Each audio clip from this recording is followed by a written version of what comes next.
এই আমার গামছা কোনে, গোসলে যাব। গোসল করার জন্য তো গামছা লাগে না, পানি আর সাবান লাগে। গামছা তো গা মোছার জন্য লাগে। জ্ঞান দেওয়ার জন্য ধন্যবাদ। এখন দয়া করে বলো গামছাটা কোথায়, তাড়াতাড়ি উত্তর দাও।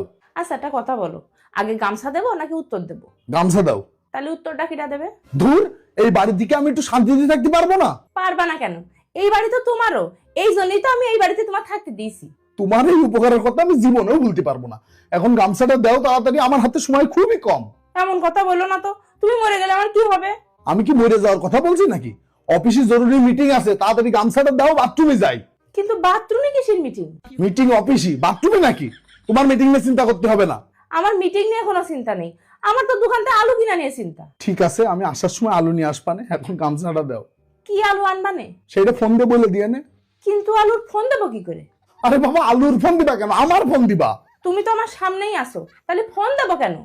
উফ, আমার মাথার ফিউজ উড়ে যাচ্ছে। কই, আমি তো কোনো ধোয়া দেখতে পাচ্ছি না। আমার দম বেরিয়ে গেল। আরে দম বেরিয়ে গেলে আমি রাত্রিবেলা আলুর দম কি করে রানবো? আমার দম বেরিয়ে গেল। যা বাবা, অজ্ঞান হয়ে গেল কেন? ওগো, তুমি বেঁচে আছো তো?